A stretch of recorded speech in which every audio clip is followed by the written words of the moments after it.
papo, né? Quem leu o capítulo todo, quem quer expressar o que achou, para a gente poder já começar.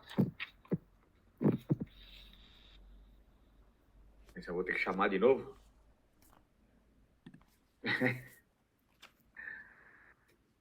Vamos lá, irmãos. Quem se habilita aí? Vai, André, você vai começar hoje. O que você achou do capítulo? Bom, pais e irmãos. Bom, eu acho que uma parte que me pegou bastante aqui, que eu não lembrava, né? Que ele fala sobre como muitas vezes a gente acha que a gente tem luz própria, né? Que ele fala das estrelas, né? Que as estrelas elas só são enxergadas no contexto da noite, né? Quando tá tudo escuro, né?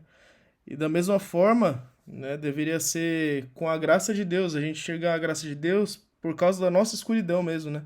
Por causa da nossa podridão, por causa de quem nós somos realmente, né? E isso devia nos levar para Cristo, né? E assim a gente conseguiria enxergar realmente a luz que brilha que é Jesus, né? Mas às vezes a Isso aí. gente, por estar na igreja, por estar bastante tempo, né? Buscando tudo, a gente começa a achar que a gente tem uma luz, né? E aí isso ofusca a glória de Deus, né? Ofusca a luz que é o próprio Cristo, né? Verdade. Você acha que por a gente imaginar que temos alguma luz própria, isso acaba, de alguma maneira, ofuscando o ministério, a propagação do evangelho, uma vez que eu acho que eu estou numa situação confortável, eu também limito a anunciação desse evangelho? Ou Creio que você acha que sim, não? creio que sim. Porque aí vai ser com base naquilo que a gente que a gente vai pregar, né? Vai ser algo humano e não a glória de Deus mesmo que a gente vai propagar, né? Isso aí. Glória a Deus. Obrigado, André, pela participação. Obrigado. Quem mais? Eu vou chamar de novo, hein? Eu falo. Amém. Na primeira parte aí do capítulo, que fala logo no início, né? Deus odeia o pecado e o pecador. Mas realmente, quando falam aqui que a gente tem uma frase famosa que a gente sempre ouve e às vezes até propaga, né? Deus odeia o pecado, mas ama o pecador, né? Então, até hoje eu estava achando que isso poderia ser verdade, né? Porque a gente pensa assim, eu sou pecadora, né? No meu caso, eu sou pecadora. E mesmo assim, Deus me ama. A gente põe nesse parâmetro, né? E eu sou cheia de pecados, sou cheia de falhas, e mesmo assim Deus me ama. Mas a gente esquece que esse odeia o pecado e o pecador é mais profundo, né? Porque eu sei que eu sou pecadora, mas até que ponto eu sei que eu sou pecadora, né? Quão profundo é o meu pecado diante de Deus, e fala inclusive da santidade de Deus, né? Então é isso que esse capítulo me fez pensar. Eu tenho que repensar muita coisa, pedir para o Espírito Santo de Deus estar me moldando de novo, porque realmente, como diria o irmão Leonardo, quanto mais a gente aprende, a gente vê quão distante que a gente está de Deus. Né?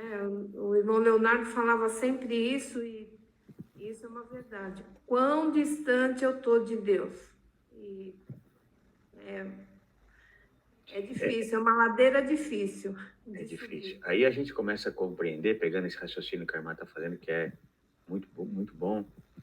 Quando Paulo diz assim, né, que eu sou o principal dos pecadores, ou o principal pecador. A gente muitas vezes eu tinha uma dificuldade de entender, né? Tinha uma dificuldade, algum tempo atrás, de entender essa afirmação.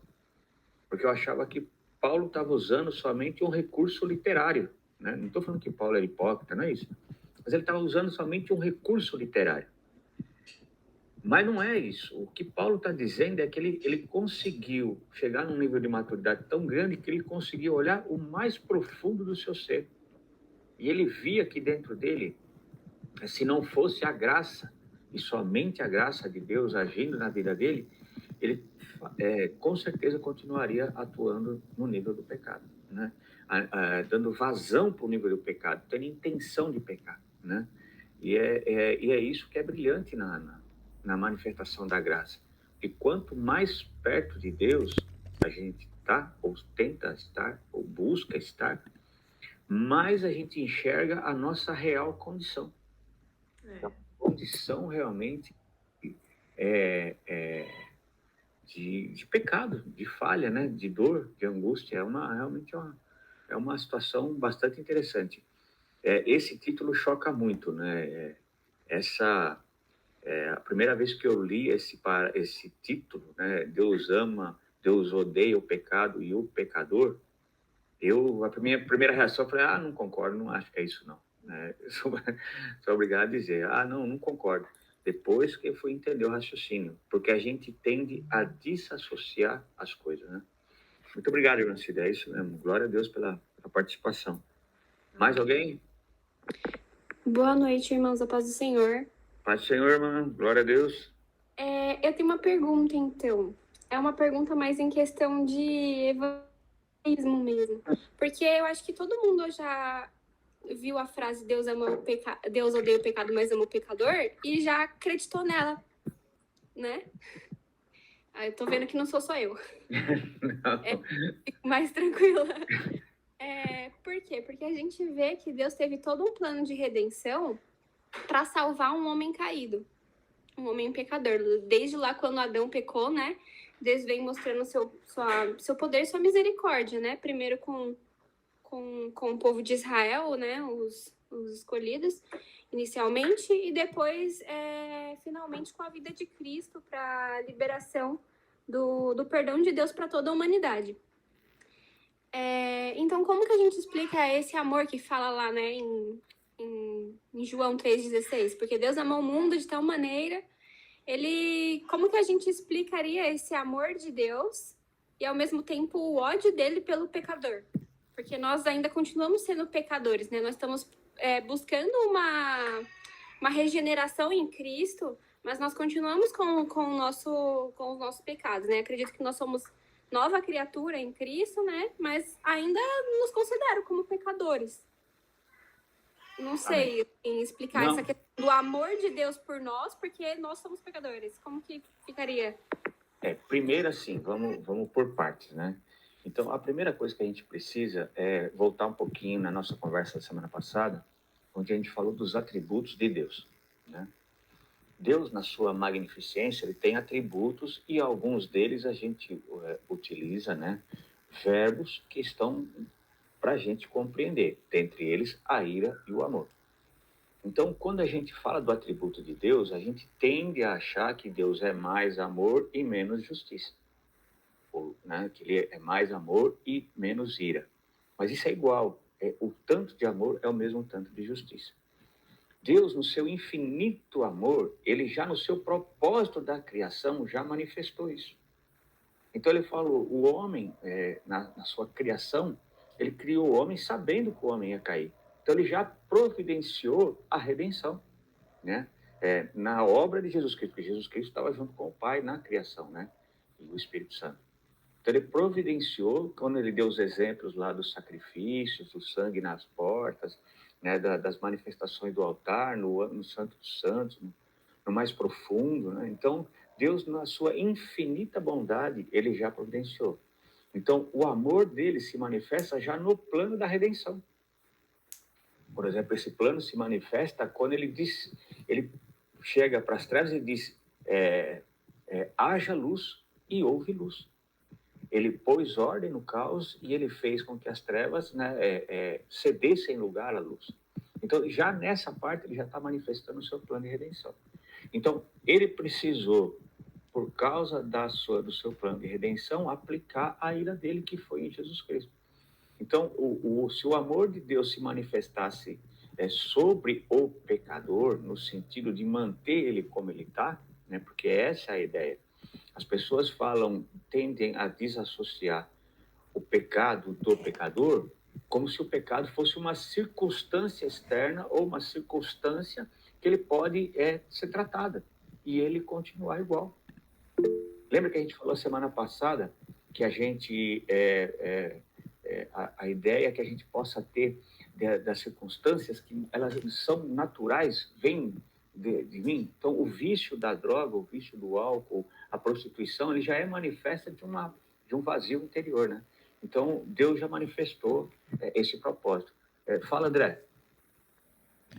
Não, então, um ponto que eu estava pensando aqui, né? Você estava falando, né? Por isso que Jesus, ele chama a gente a carregar a cruz, né? Chama a gente a morrer, né? Porque é nessa morte, né? Ali onde Deus...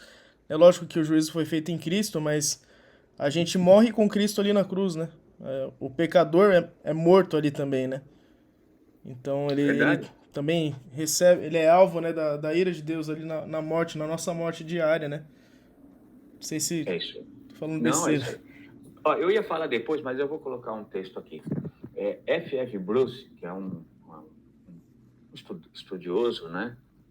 No seu livro Romanos, Introdução ao Comentário, na página 69, ele diz analisar Romanos 1,18, né? Então, Romanos 1,18, só para pegar aqui, para a gente pegar nesse texto, deixa eu só pegar aqui, eu já leio o texto. Romanos 1,18. Diz assim: a ira de Deus se revela do céu contra toda a impiedade e perversão dos homens, que detêm a verdade pela injustiça.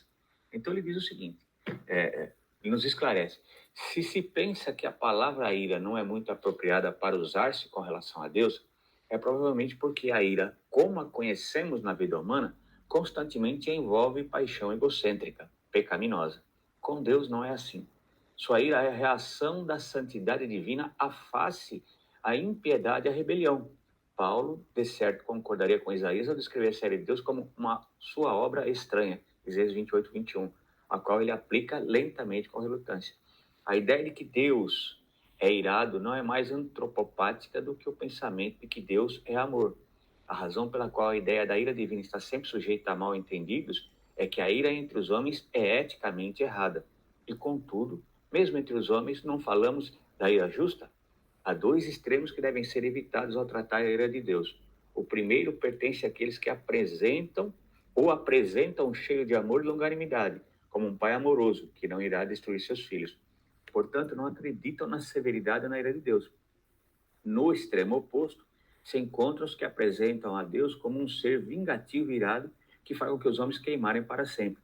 Muitos sacrifícios têm sido feitos para aplacar essa ira. Não há nenhuma discrepância nos versos que apresentam a Deus cheio de bondade e cheio de amor, com aqueles que revelam a sua ira contra o pecado e os pecadores, que assintosamente o rejeitam. O amor requer julgamento. Severidade divina é sempre uma manifestação do amor. Então, o que ele está dizendo é basicamente o que eu disse agora há pouco, né?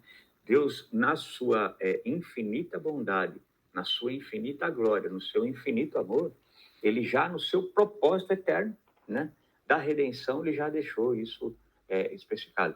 Então, a questão da gente, muitas vezes, ter e eu falo isso por mim, né, a gente tem uma dificuldade entre a ira de Deus sobre o pecado e o pecador, é justamente por causa disso.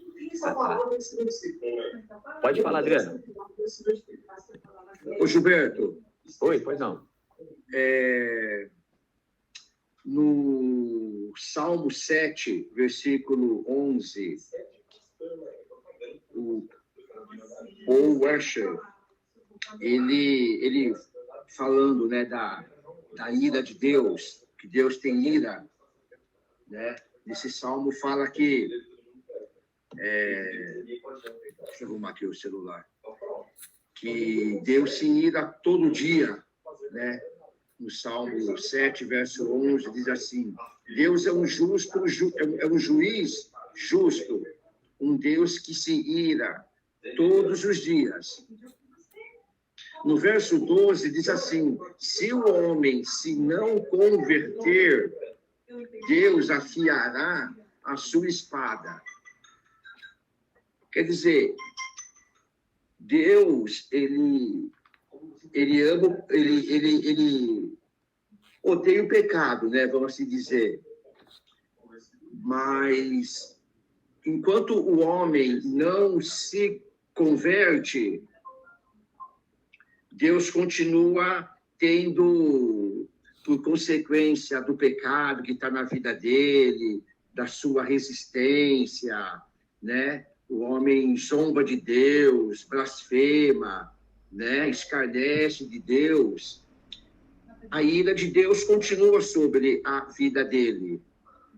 Mas a partir do momento que ele se converte, eu acredito que Deus, né, pela justificação em Cristo, né, ele se arrepende, ele confessa a Cristo como Senhor, Salvador. Eu acredito que Deus o torna, volta a amá-lo, né? Sim. Tenha amor por ele, tenha o perdão, começa a trabalhar na vida dessa pessoa para torná-lo nova criatura, né? Começa a santificá-lo, purificá-lo, converter, né? Começa todo o processo. Então, eu acredito que Deus, ele odeia o pecado e, ao mesmo ponto, odeia enquanto o homem não se converte. Amém. Você não acha? Com certeza.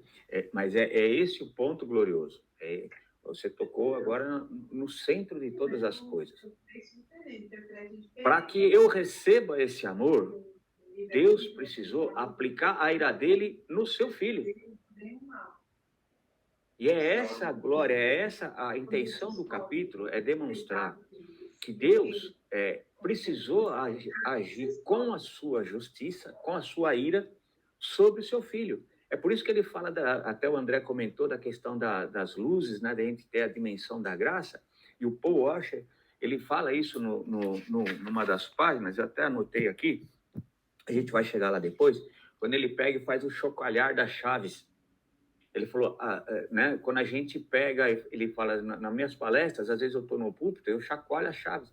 E para aquelas pessoas não representam nada.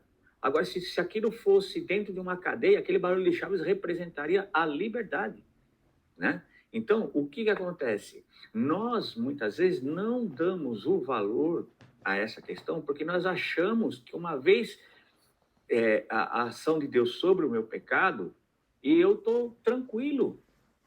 Mas eu preciso entender que a ação foi sobre o pecado e sobre o pecador, e que a minha conversão tem que ser no mesmo sentido. Ela tem que ser corpo, alma e espírito. Então eu tenho, né, até separei um texto que a gente vai ler depois, de 2 Coríntios 6,15, é entender agora para quem eu sirvo. Não há concordância entre Cristo e Belial. Não há. Né? Não há equilíbrio. Né? A tradução que eu tenho aqui fala assim que não há equilíbrio sobre essa ação. Então, a gente acha, e eu não estou falando nós, o nosso grupo, mas o evangelho no contemporâneo, acha que Deus fez um favor. Ele acha que a gente fez um favor. Então, a ira de Deus, ela se manifestou no Filho. Se manifestou no Getsemane, quando ele recebeu a nossa carga e suou gotas de sangue. Se manifestou na cruz, quando Deus, entre aspas, abandonou o Filho, né? Deixando ele solitário. Ele fala, Eli, Eli, sabachthani, por que me abandonaste? Então, a ira de Deus se aplicou. E é essa a glória. Por isso que aquele capítulo é tão forte. Ele é tão poderoso, né? E aí, por isso que eu mandei aqueles 2 itens, para a gente tentar falar sobre o arminianismo e o calvinismo, porque às vezes a gente se apega naqueles detalhes ou de um ou de outro, e se nós nos sentimos numa situação confortável, né? E aí volta aquela questão, acho que foi o André que comentou, da gente tomar a nossa cruz. É a nossa ação, de nos submetermos a Deus em todos os sentidos. Muito bem colocado, Marcelo. Obrigado pela participação. É isso mesmo. Glória a Deus. Mais alguém aí? Bom, já 9 horas, vamos dar... vamos começar a falar dos pontos que a gente viu nas páginas, né? Para que a gente possa dar andamento. Então, página 39 do livro, deixa eu só voltar aqui. Na página 39, ele já fala algo que é bem interessante da gente analisar. E aqui, tá vendo? Ele fala assim, infelizmente nós somos muito influenciados pelos pregadores da televisão. Por exemplo, eu não sei se os irmãos estão acompanhando uma polêmica que teve um pregador que ele foi muito usado por Deus na década de 90, né? 80, 90, e que ele apareceu num podcast esses dias dizendo que o uso da maconha ele é endossado pela Bíblia. E quando se fez aqueles incensos perfumados, nas questões que os historiadores já cantaram, foi encontrado restos de cannabis lá. Então ele fala que isso a Bíblia já está endossando o uso. Então, e isso tá abre uma frente muito grande para que se possa dar todo tipo de desculpa, né, de muleta. Então, e isso, né, o evangelho, quando chegou na televisão, e glória a Deus quando chegou na televisão, como glória a Deus chegou na internet, como glória a Deus chegou no rádio, nas revistas, nos jornais. Mas o que aconteceu? Algumas pessoas deturparam a mensagem do evangelho, picotando essa mensagem. Então eu retiro aquilo que é bom para mim, aquilo que eu acho que é interessante para mim, eu desconecto ela do todo, eu desconecto ela da mensagem principal e vou colocar aquilo que impacta. Então eu vou começar a mexer com os sentimentos, vou começar a mexer com a percepção, vou começar a mexer com a necessidade, por isso que a gente tem tanta corrente. Umas falam só da prosperidade, outras falam só das emoções, outras falam só do prazer, e desassociou Deus da mensagem principal. A mensagem principal do Evangelho é: nós somos pecadores, precisamos, perdão, necessitamos de um Salvador, e esse Salvador é Jesus Cristo, única e exclusivamente. Ele é o único mediador entre Deus e os homens, né? A gente até brinca, né? Diz um velho ditado que diz assim: todos os caminhos levam para Deus. Não, só Jesus Cristo leva para Deus, o restante dos caminhos levam para o inferno, né? É uma frase forte, mas é verdade. Então, nessa página 39, a gente já tem essa ação, né? Aí eu quero só fazer um comentário do livro que a gente passou a respeito dos atributos de Deus, tá? Eu deixei aqui separado. Deixa eu pegar aqui.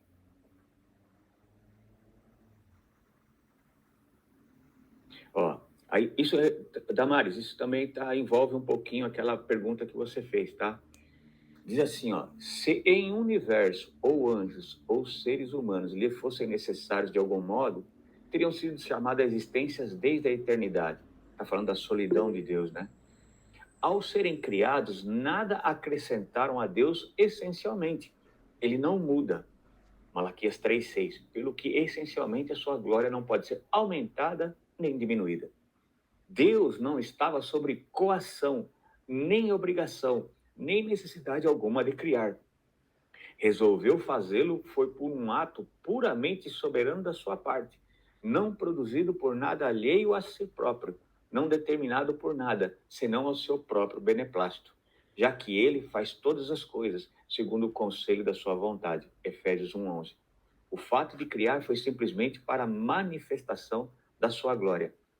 Será que algum dos nossos leitores imagina que fomos além do que nos autorizaram as Escrituras? Então, o nosso apelo será para a lei do testemunho. Levantai-vos, bendizei ao Senhor vosso Deus de eternidade em eternidade. Ora, bendigam o nome da sua glória, que está levantado sobre toda a bênção e louvor. Neemias 9:5. Deus não ganha nada, nem sequer a nossa adoração. Ele não precisava dessa glória externa da sua graça, procedente dos seus remidos, porquanto é suficientemente glorioso em si mesmo, sem ela. O que o moveu a predestinar os seus eleitos para louvor da sua glória, da graça, como nos Efésios 5, o beneplácito da sua vontade. Então, é extremamente interessante a gente perceber, né, nesse parágrafo que eu li, o quão maravilhoso é e o quão grandioso é a soberania da graça de Deus, a manifestação da graça de Deus. Ele não precisava de nada, ele não tinha necessidade de nada. É diferente de nós que somos movidos por algumas necessidades, quer sentimentais, quer financeiras, quer físicas, quer emocionais, quer seja lá o que for, né? Mas Deus não tinha necessidade de nada, nada acrescentaria a ele e nada se perderia dele, né? E ele, movido pela sua infinita bondade, pelo seu infinito amor e único exclusivamente para louvor e glória do seu nome, resolveu fazer toda a criação. Então, é importante a gente entender essa dimensão, né? Para que a gente possa caminhar nesse tema, né? O Salmo 105:4, o Salmo 5:4 diz: contigo não subsiste o mal. O que acontece com a gente é um desequilíbrio, é uma tendência de nos achegarmos ao que mais gostamos. E aqui eu faço uma pergunta para a discussão. Normalmente, quando a gente vai ouvir um sermão, né? Aí você ouve um sermão pesado, né? Que confronta a sua... vamos dizer, o seu interior, né? Vamos dizer assim, o seu interior. E aí você tem um outro sermão que fala lá, mas Deus te ama, Deus não sei o quê, não sei o que lá. Qual é a tendência da gente gostar mais ou lembrar mais? Como diz o pessoal da Casa Dada. Embora eu não veja dessa forma. Se é confronto e é para o meu crescimento, eu recebo com muito carinho. Assim, o que tiver dentro da palavra para me confrontar, seja em sermão ou seja individualmente, eu aceito. Glória a Deus por isso. Mas, falando nesse ponto que você falou, Gilberto, quando a gente ouve realmente uma palavra de amor, e estando o ouvinte necessitando de ouvir isso é o que mais conforta, né? O problema é isso. Sim. Glória a Deus. Não, você está certo. Vale que outras palavras também corrige, né, constrange, mas o amor é um dos... Né, tanto é que Paulo fala lá no 1 Coríntios 13, o amor é o dom maior, né? É o que vai permanecer. Não, eu concordo. As duas interações estão corretas. O problema é que é por isso que eu estou falando da questão do desequilíbrio. Porque, por exemplo, a gente vive hoje eu posso estar enganado, né? E aqui dou a mão à palmatória, mas a gente vive uma crise de conceitos. E uma crise de conceito, e um conceito que a gente tem com muita dificuldade é definir o que é amor. Por exemplo, vamos dizer que todos nós, a maioria de nós aqui tem criança pequena, exceto o André, né? O André ainda não, né? Mas todos nós já tivemos criança pequena. Alguns ainda têm, né? No caso do Caio. Então vamos dizer o seguinte: você tem lá o seu filho, você fala para ele, não mexa na tomada. Se você mexer na tomada, vai tomar um choque, vai se machucar. Papai não quer que mexa. Aí você vai e fala de novo. Ele vai lá com o dedinho e fala, papai já falou, não mexa. E aí você avisa algumas vezes, diz assim, papai não vai mais avisar, a próxima vez o papai vai corrigir. Seja qual for a correção, né? Não vou entrar no mérito aqui de quem usa o quê. Mas aí você corrige mais energicamente. Para a maioria das pessoas, essa energia que você está aplicando na correção não é amor. Esse é que é o problema. Então você vê pessoas falando, por exemplo, de sexo como amor. Não é. Você vê pessoas, muitas vezes, por causa de um entendimento, entre aspas, de amor, sendo tolerantes numas dificuldades umas com as outras. Também não é amor. Então, o que eu percebo é que nós temos um desequilíbrio de entender, né? Da mesma forma como a gente tem desequilíbrio de entender o que é perdão da desculpa, né? Por exemplo, o dia que eu estava no dia que eu fui fazer a entrevista da formação pastoral, a psicóloga perguntou para mim assim se eu era feliz. Eu pensei um pouco, perguntei para ela, mas o que você quer, o que se define por felicidade? Aí ela ficou, sabe, quieta. Eu falei assim, porque é muito difícil definir o que é felicidade. Eu falei, a felicidade é uma incógnita. Eu falei, se você... Então eu vou dizer para você da maneira que eu entendo. Eu falei, se você entende que estar realizado, estar com a consciência tranquila, isso é ser feliz, então eu sou feliz. Porque eu me sinto nesse estado. E ela acabou concordando comigo. Então eu só estou dando um exemplo, porque a gente tem muita dificuldade. Então, por exemplo, olhando esses dois, fundindo as duas questões, quando, por exemplo, você fala para uma pessoa, você precisa parar de beber, ou você precisa criar vergonha na cara e parar de beber, porque Deus quer te ajudar, quer mover sobre a sua vida. Isso é amor ou é correção? Ou é os dois? Entende? O que acontece muitas vezes é que a gente está desequilibrado do que é o amor, né? E esse equilíbrio a gente precisa voltar a ter, né? Na confrontação do pecado é a extrema manifestação do amor, né? Quer seja em que nível for, né? Então a manifestação do amor ela precisa acontecer na manifestação da verdade, né? O que a gente percebe hoje, por exemplo, quando a gente fala, tem um pastorzinho que senta no banquinho que ele diz que a gente é o centro de Deus, aí isso é um ultraje, né? Então é muito complicado essas coisas, entende? Então, assim, é importante a gente entender que esse desequilíbrio precisa ser sarado, porque Deus, ele é equilibrado, tá bom? Ficou claro essa parte? Amém? Então, na página 41, vamos dar uma olhada lá que Deus tem. Página 41. Na página 40, né, ele fala assim, alguém diz, irmão, pô, você está certíssimo, Deus odeia o pecado, mas ama o pecador. Bem, de fato, essa frase parece boa, estampar na cabeça cristã, mas ela não é bíblica, né? Então ele diz assim no Salmo 5, por um momento você verá isso de um modo claro, os arrogantes não permanecerão à tua vista, aborreces os que praticam a iniquidade. Então, e outra coisa que é interessante a gente salientar antes de falar da página 41, até está comentando com o André outro dia, qual é a grande dificuldade? A gente entende que as ações de Deus, elas se dão num lapso de tempo. Então, primeiro ele ama, depois ele perdoa, porque nós estamos presos ao tempo. Deus está aí na eternidade. Então, essa é uma dificuldade grande que a gente tem também de entender. Deus, por exemplo, o que ele perdoou ontem, será que não está perdoando hoje? A ação de Deus ontem não é a mesma hoje, o amor dele de ontem não é o mesmo hoje, e será o mesmo amanhã, porque ele está na eternidade. Nós é que estamos presos num lapso de tempo, entende? Então isso também é uma dificuldade grande. Pode falar, Adriana ou Marcelo, né? É que tá aqui, levantou a mão, né? Glória a Deus. Microfone. Foi o Caio que levantou a mão. Foi o Caio? Foi. Para mim apareceu a Adriana. Glória a Deus. Pode falar, Não. Caio.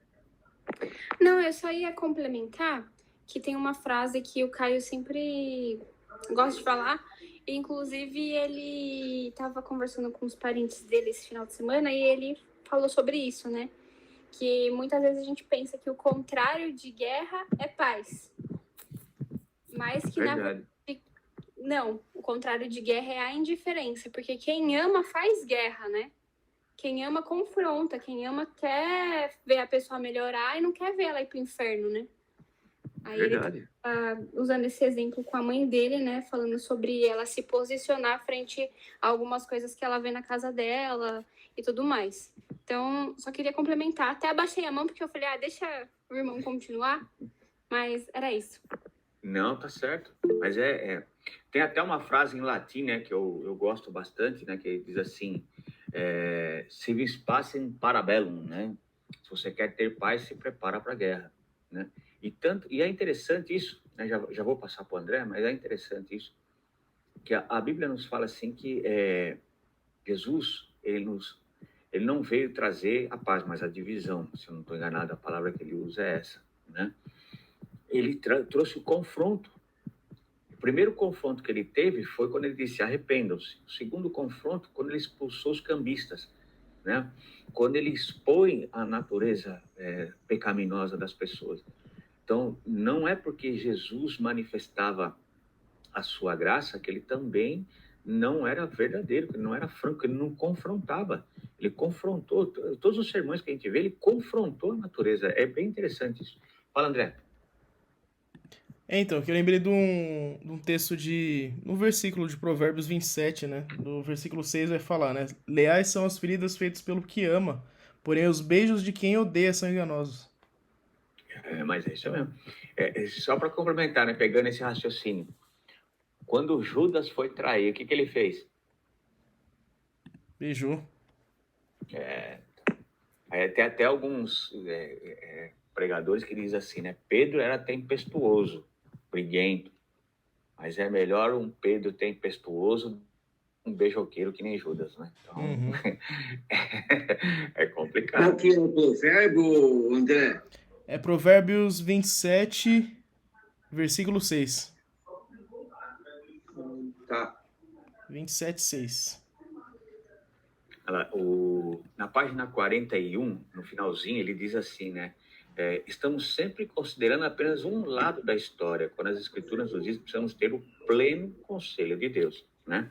Ele diz que vai dizer nos capítulos mais para frente, ele falando sobre essa questão do amor. Mas é importante a gente ter esse equilíbrio. A gente foi ensinado a desassociar as coisas, né? A ser desequilibrado. Então, é bem interessante perceber desse propósito eterno de Deus, né?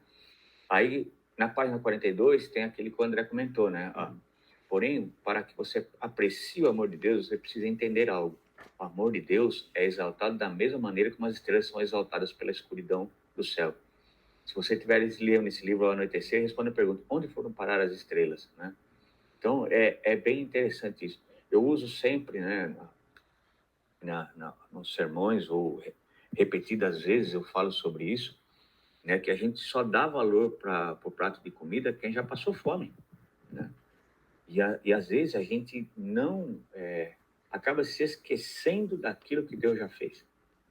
É certo que nós temos necessidades, ninguém discute isso. Não só necessidades, como nós temos aspirações. E não estou dizendo que essas aspirações são erradas, muito pelo contrário, né? Há projetos de vida, projetos de família, projetos profissionais, projetos intelectuais, enfim, uma variedade de coisas que são bons projetos, que são projetos abençoados. Mas é que isso não pode diminuir nem ofuscar aquilo que Deus já fez. Porque mesmo que ele não fizer nada mais além do que ele já fez, o que ele já fez foi suficiente.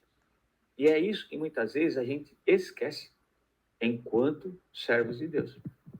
A gente, por entender, né, essa questão, abraçar essa questão do amor mais do que a ira, do amor mais do que o perdão, do amor mais do que e esse amor obscuro, digamos assim, né, esse amor humanista, esse amor hedonista, né, faz com que a gente muitas vezes não compreenda ou não valorize aquilo que Deus já fez, né? Entender o que Deus já fez, irmãos, é crucial para a nossa vida cristã. Paulo diz assim, né? Aprendi a me contentar em qualquer circunstância. Por que ele aprendeu a contentar-se em qualquer circunstância? Porque ele tinha plena consciência, mesmo estando numa masmorra, que jamais ele estaria só. Que jamais ele teria falta. Uma outra, né? Uma outra maneira de encarar isso é no Salmo 23:1. Quer ver como distorce, como muda o sentido? Na maioria das Bíblias diz: o Senhor é o meu pastor e nada me faltará. Está correto? Então, isso está colocando como se fosse um verbo para ser suprido numa necessidade futura. Nada vai faltar.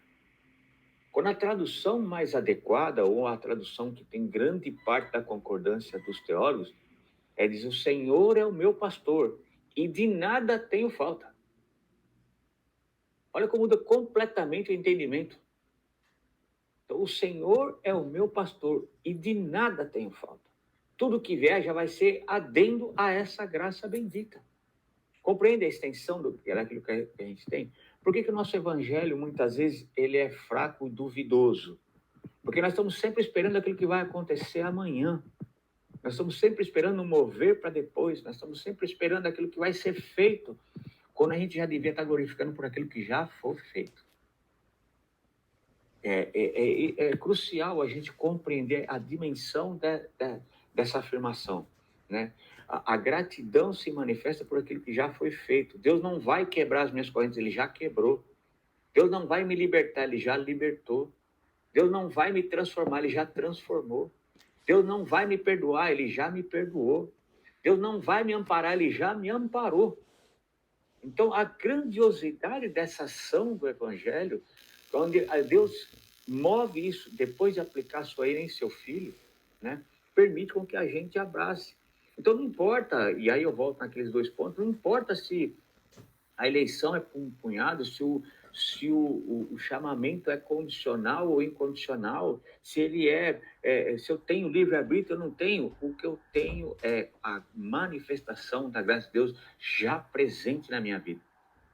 Então, isso deveria me impulsionar a viver uma vida de gratidão, de aspiração a estar mais próximo. É interessante a gente pegar nessa linha de raciocínio, que a gente está sempre esperando para dizer, um dia eu vou estar na mesa com o Pai, quando a gente já está. Que a Bíblia nos diz em Efésios que ele já nos transportou para os lugares celestiais em Cristo Jesus. Olha que afirmação é poderosa, essa afirmação. Entende como a gente muitas vezes está desconectado dessas ações? Então é importante a gente entender isso, né? Que a única maneira de apreciar o amor de Deus e a graça é vendo a profundidade da escuridão do homem. Então, se a gente perceber isso, né?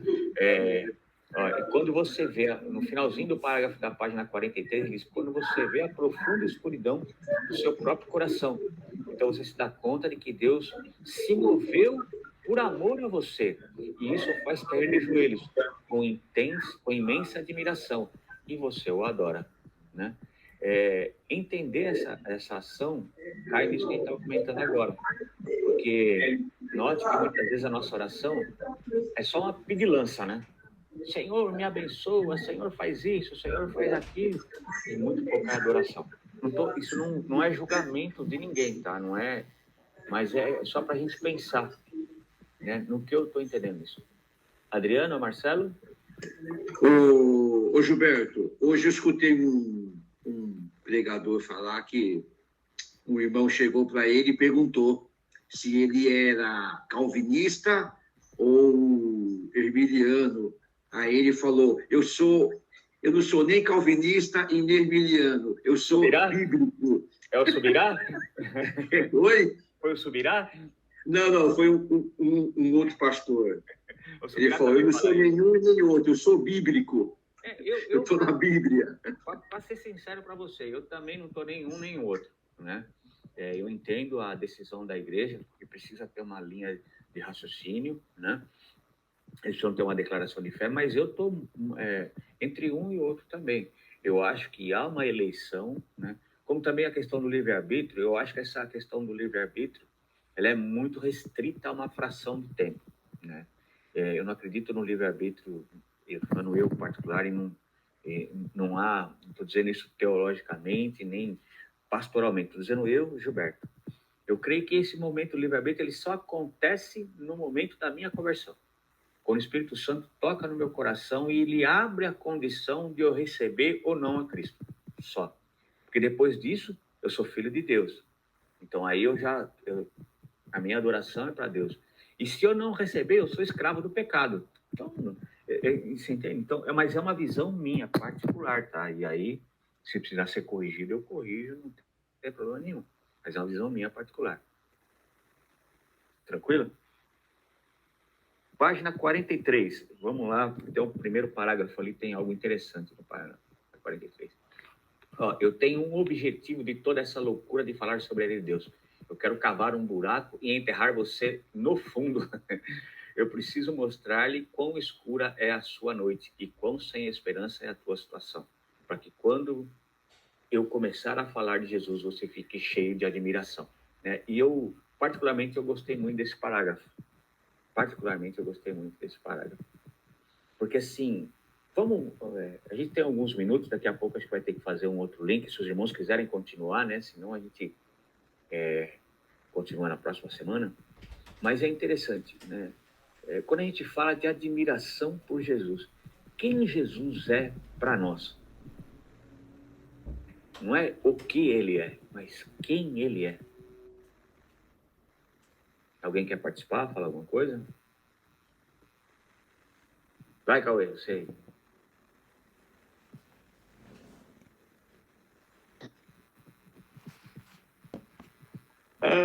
tenho muito o que dizer, não. Essa é a pergunta mais difícil do cristianismo. É o dilema de Agostinho, né? O que eu amo quando eu amo a ti? É, exatamente. Agostinho, quando ele faz a confissão dele, contempla a natureza, né? Vai interrogando a luz. E por fim, ele pergunta, né? O que eu amo quando eu amo a ti? Então, é uma pergunta que todo cristão deve se fazer. Todo cristão, independente da sua forma de pensar, independente de sua linha, né?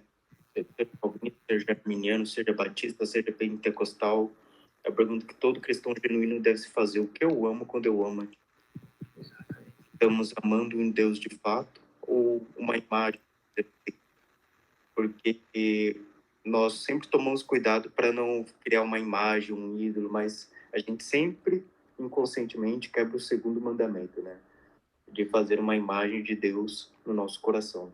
Então, é uma auto-reflexão. Eu amo quando eu amo a ti. Porque Deus, ele é por inteiro. Amar ele por metade é pecado. É isso aí, né? E aí eu recomendo, né, nessa linha de raciocínio, quando a gente puder, ou quando vocês puderem, dar uma lida num livro chamado Os Quatro Amores, do C.S. Lewis, né? Porque ele fala um pouco sobre essa questão e aquilo que a gente deve pensar no nosso raciocínio. O Cauê brilhantemente falou, essa pergunta do Agostinho, ela é muito interessante. Porque como a gente tem uma visão, vamos dizer assim, desfocada do que é o amor, muitas vezes a nossa motivação também está desfocada em função desse amor. Então, eu acredito que eu amo a Deus enquanto Deus for provedor das minhas necessidades. E a gente estava até conversando outro dia na saída da igreja, uma das grandes, ou uma das maiores manifestações do amor de Deus é quando ele diz não. Outro dia um pregador disse assim, que ele não saberia onde ele estaria se Deus tivesse respondido a todas as suas orações. É lógico que, né, ele não entrou nos detalhes daquilo que ele tinha orado, mas é possível se imaginar. Então, o que Cristo representa para nós? Essa é uma pergunta que a gente deve se fazer, mas muito. E ser franco na nossa resposta. Né? Ser franco.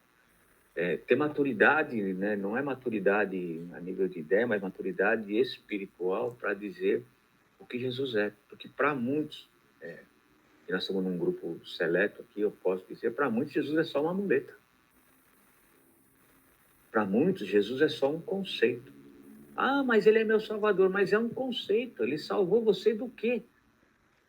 Outro dia eu fiz essa pergunta, ele salvou você do quê? Sendo que a maior salvação de Jesus foi te livrar de você mesmo. Porque você é seu grande algoz. É lógico que movido pelo pecado, movido pelo inferno, movido pelo mundo, mas quantas decisões você não tomou errado? Você sabia o que era o certo, mas fez o errado. Você sabia que ia dar confusão, mas você fez assim mesmo. Então, Deus te livrou também de você. Então, quem Jesus é para nós? Quem Ele é? Né? Isso é uma pergunta que fica aqui para a gente refletir um pouco, né? E a gente dá uma resposta para a gente mesmo, né? E aí ele fala, né, na página 43, desse molho de chave, né? Às vezes eu pego o molho de chave e chacoalho perante a congregação, dizendo: o som dessa chave lhe faz alguma alegria? Todos dizem não. E eu respondo: é claro que não, porque você não está criado numa masmorra. Da mesma sorte, né? Se a gente tivesse uma visão, né, do que é o inferno, talvez a gente glorificasse mais a Deus pela sua salvação. É uma indagação aqui, né? Será que nós estamos adorando a Deus por aquilo que Ele já fez? Ou será que ainda nós precisamos ter uma ação? E aqui ele entra na página 44, né? Que eu acho interessante. Ô, Gilberto. Pode falar, Marcelo. Só terminando esse parágrafo anterior, da página 43, ele diz assim: quanto mais vemos o nosso pecado, mais nós vemos o quanto Deus merece ser amado. É isso aí. E aí entra, né, aquilo que você comentou de 1 Coríntios 13, que Deus já deixou até a receita. Porque como é que manifesta o amor a Deus? Pergunta boa. Como é que se manifesta o amor a Deus? Em primeiro lugar, em obediência. Em segundo lugar, ao meu irmão, ou aquele que está próximo. Em terceiro lugar, ao meu inimigo. Então, é meio complicado essas coisas de Deus, né? É meio difícil essas coisas de Deus aí. Então, né? Porque, assim, são coisas que são inerentes a nós. Por exemplo, falar de obediência para o ser humano é a mesma coisa a gente é rebelde por natureza. Falar que a gente tem que ser obediente a Deus. Aí você fala que você tem que amar o teu próximo. Já é difícil. Amar o teu inimigo, então, é complicado. Então, essas ações, né, que a gente... Mas isso se torna fácil e prazeroso quando a gente entende a verdade do Evangelho. Porque assim, qual é o problema, qual é a dificuldade da gente aplicar essas ações? Né? E isso eu estou falando do meu entendimento, se eu estiver errado, vocês me corrigem. Qual é a dificuldade da gente aplicar isso? É porque, num certo sentido, como ele diz nos parágrafos anteriores, a gente é muito egoísta. Então, de uma certa maneira, a gente se acha um pouco melhor que aquelas pessoas. Eu era ruim, mas não era tão ruim que nem aquele. Eu era pecador, mas não era tão pecador que nem aquele. Eu era isso, mas não era tanto que nem aqueles. Esses são ruins. E a gente se acha que está numa posição diferente. E aí volta aquele comentário que a gente falou alguns dias atrás, né? Da santidade de Deus. Deus é tão santo, né? Ele tem a santidade na eternidade. Qualquer pecado é extremamente ofensivo a um Deus tão santo. Então, por isso que nos torna iguais, independente da extensão do nosso pecado. O que muda é a consequência, claro, sem sombra de dúvida. Eu matar uma pessoa é muito mais grave do que eu esbofetear uma pessoa. Não estou dizendo que não há esse peso, mas diante de Deus, o nosso pecado é extremamente ofensivo, quer seja um, quer seja outro. Né? Obrigado pela contribuição, Marcelo. Glória a Deus. E aí eu quero abrir uma discussão, né, nessa questão que ele fala, e aí eu vou tocar numa ferida, né, que é a questão cara, deixa eu achar o parágrafo aqui. Coisa aberta aqui. Verdadeiro Evangelho. E ele diz aqui, né? Alguns anos, quando eu estava no Peru, alguém me deu uma fita com a música Amazing Grace. Aquilo me deixou muito feliz, já que eu amava aquela canção.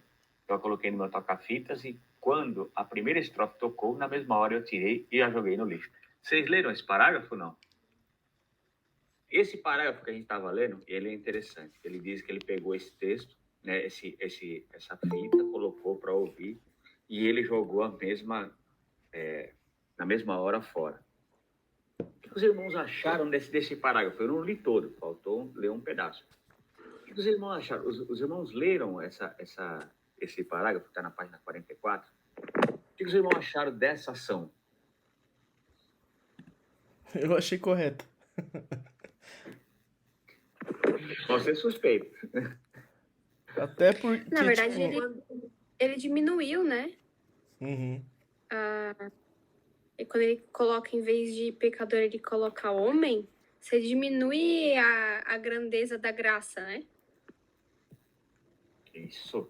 E outro fator Isso também que eu ia comentar, que é a pessoa que mudou essa letra aí, ela desconsiderou também a história do próprio John Newton, né?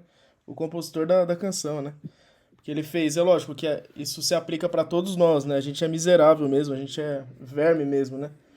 Mas o contexto ali do John Newton foi porque ele era traficante de escravos, né?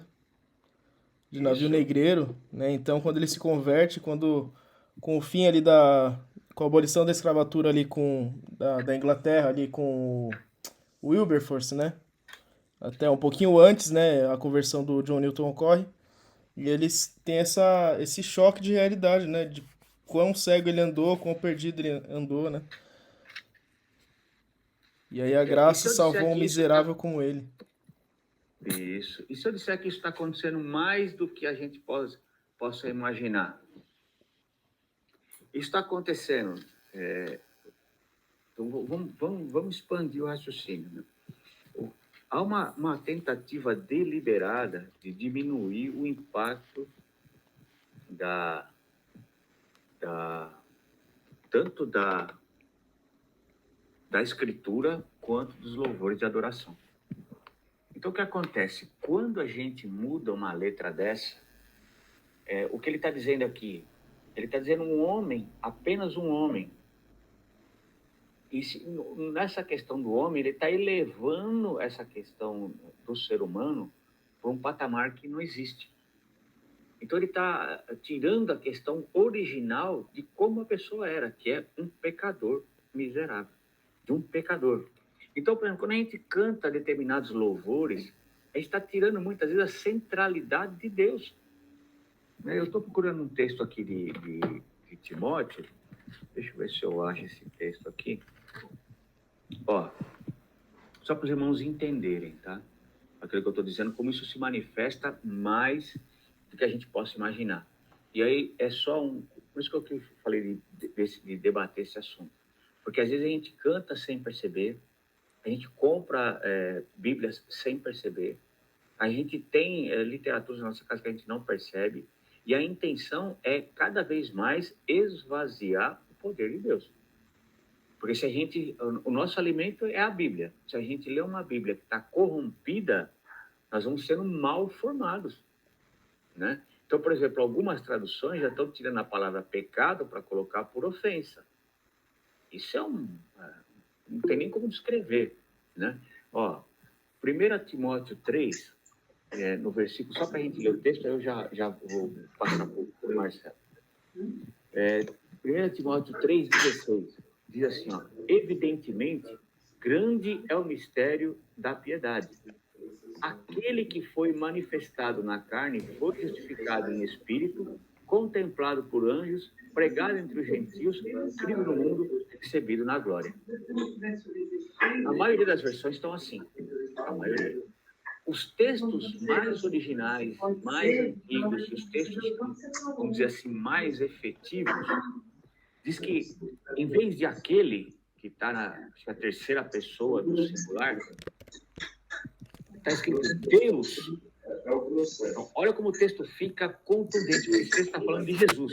Ele fala assim, ó, Deus foi manifestado na carne, foi justificado em espírito, contemplado por anjos, pregado entre os gentios, criado no mundo e recebido na glória.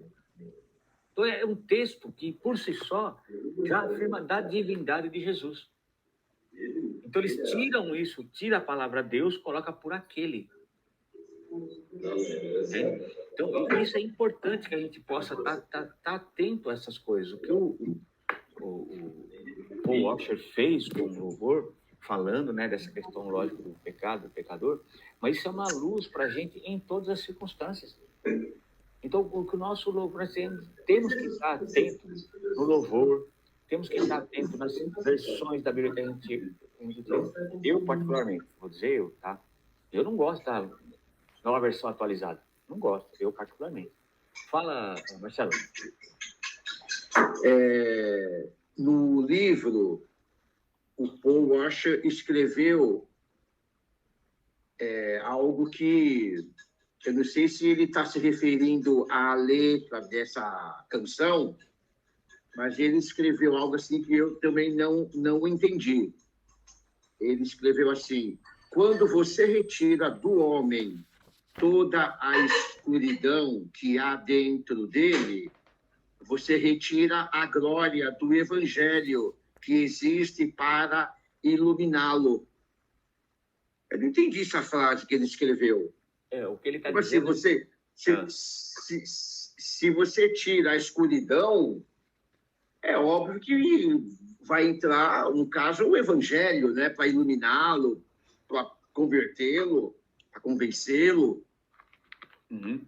É exatamente isso, que é por isso dá aquela pergunta que eu fiz anteriormente. Quem Jesus é para nós? O que ele está dizendo é o seguinte, como a maravilhosa graça se manifesta somente no homem, né? Então, que graça é essa que está se manifestando? Então, Deus estava fazendo um favor ou manifestando a sua graça? O que ele está dizendo é que o parágrafo ficou meio difícil, mas ele está dizendo o seguinte: quando você não enxerga que tudo que há em nós vem única e exclusivamente da bondade de Deus, através da manifestação da sua graça, eu começo a achar que tem algum mérito. É isso que ele quis dizer. que há algum mérito em mim, que há alguma condição de eu ser um cooperador dessa obra do Evangelho, quando eu não sou. Eu sou um instrumento na mão de Deus. Né? Deus vai usar as minhas competências para fazer isso. Então, é isso que ele quis dizer naquele parágrafo. Entendeu? Ok. Cida? É que, na verdade, ele está se referindo ao louvor, né? Isso. Porque quando você coloca o homem, é muito subjetivo, né?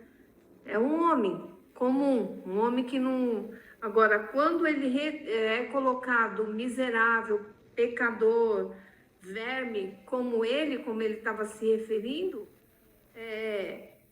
a escuridão é tirada dele, quando se refere ao homem comum.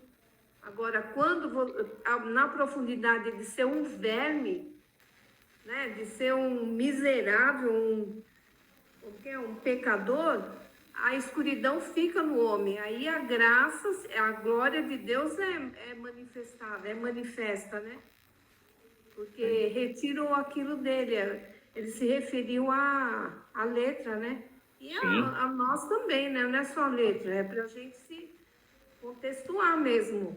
É que Eu a sou só um luz. homem diante. Oi?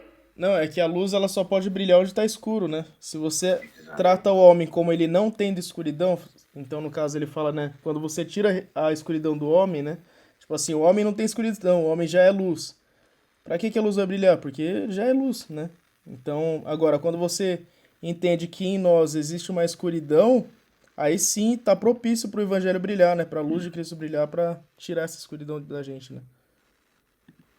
É isso aí. Cauê? Ah, até porque você descobertou, aprendendo, não é? Onde abundou, superabundou a graça. Entretanto, pecaremos nós para que a graça de Deus superabunde? De maneira nenhuma. Como nós que nascemos de novo continuaremos permanecendo no pecado? Não saber no batismo, vocês foram mortos com Cristo, como permanecerem no pecado? É todo o argumento do apóstolo Paulo, que ele faz em Romanos 6, só para explicar isso. Que a graça de Deus se manifestou no nosso pecado. O Paul Washer, ele vai dizer que é conceito do inferno. Eu digo que a gente não precisa ir muito longe. O grande problema do cristão moderno, ele parou de olhar para Cristo. Então, assim, nós não precisamos saber da realidade do inferno. A gente só precisa aprender a olhar para nós com sinceridade, como os cristãos de verdade. Porque nós pegamos o mau hábito de se maquiar tanto como externamente, né? Não criticando nem homens nem mulheres, mas vaidoso.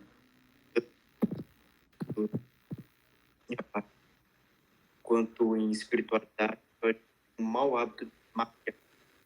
E a gente maquia tão bem, chega ao ponto de pegar a nossa vida. Pois é. Isso coisa é você chegar na porta do por se você responde em seu nome, curei em seu nome, e Deus dizer, a parte eu não vos conheço.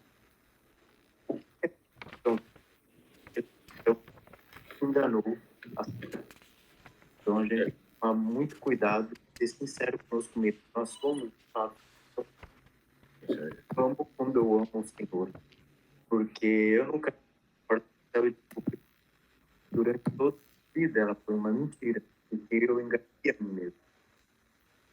É isso aí.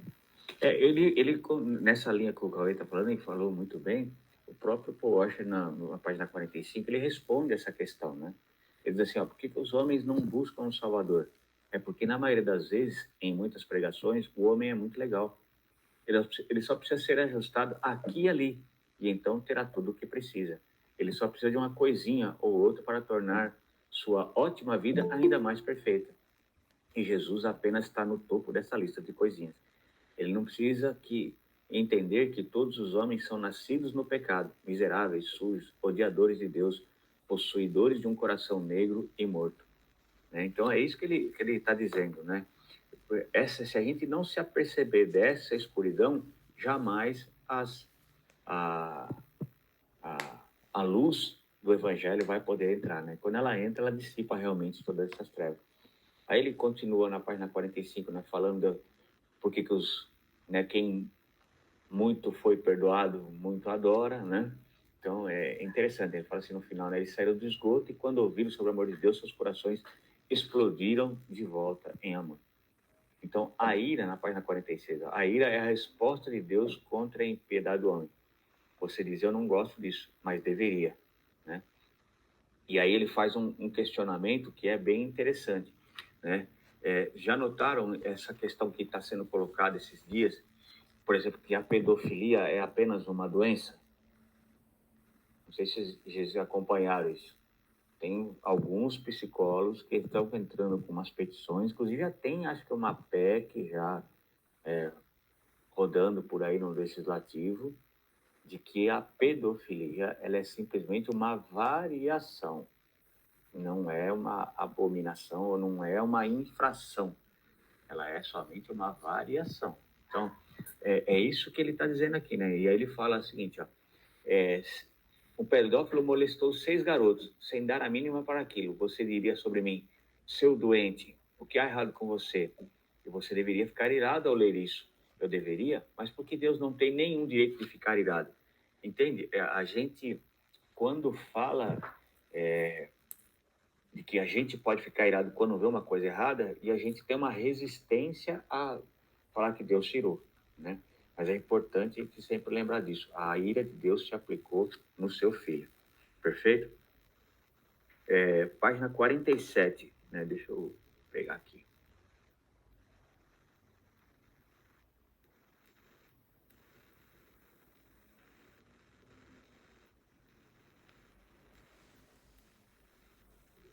Olha, ele diz assim, ó.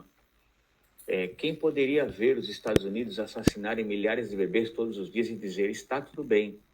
Aí ele diz, Deus está irado, e se não tivesse, ele seria imoral, assim como eu seria se lesse uma notícia terrível como aquela e fosse capaz de rir. Se eu fosse neutro sobre a violência sexual contra as crianças e dissesse, cada um por si, você sabe, somos todos livres, você olharia para mim e me trataria como um tipo doentio de pessoa. Então, quão irado Deus deveria estar? E é essa pergunta cabal, né? Essa pergunta, ela é violenta também. Porque ele diz assim, né? Se a gente, né, olha essas coisas, tanto assassinato, tanta violência, tanta usurpação, tanta degradação moral, ética, social, e a gente não imaginar que Deus estivesse irado no sentido da aplicação da sua ira, como seria esse Deus que a gente inventou, né? E é isso, será que não estamos fazendo um bezerro de ouro? A pergunta é, será que esse não é o nosso bezerro de ouro? Eu digo nosso, sim, do movimento cristão contemporâneo, né?